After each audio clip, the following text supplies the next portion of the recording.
Cricketer Shakib Al হাসানের বিরুদ্ধে মামলা। ক্রিকেটার ও সাবেক সংসদ সদস্য সাকিব আল হাসানের বিরুদ্ধে মামলা হয়েছে। পোশাক শ্রমিক রুবেলকে হত্যার অভিযোগে করা মামলায় তাকে অভিযুক্ত করা হয়েছে। রাজধানীর আদাবর থানায় হত্যা মামলাটি করেছেন নিহত রুবেলের বাবা শরীফুল ইসলাম। বৃহস্পতিবার মামলাটি নথিভুক্ত করা হয়েছে বলে নিশ্চিত করেছেন আদাবর থানার পরিদর্শক মোহাম্মদ নজরুল ইসলাম।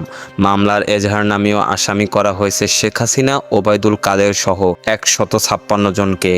অজ্ঞাত আরও 400 থেকে 500 জনকে আসামি করা হয়েছে। আসামিদের তালিকায় 28 নম্বরে রয়েছে সাকিবের নাম।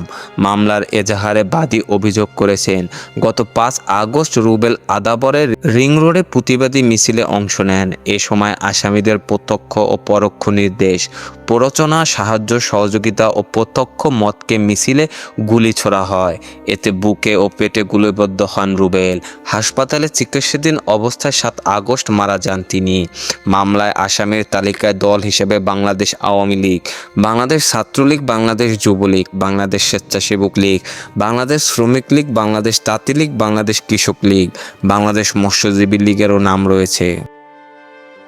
খেলাধুলার সকল আপডেট পেতে আমাদের ইউটিউব চ্যানেলটি সাবস্ক্রাইব এবং ফেসবুক পেজটি ফলো দিয়ে লাইক, কমেন্ট, শেয়ার করে আমাদের সাথে যুক্ত থাকুন।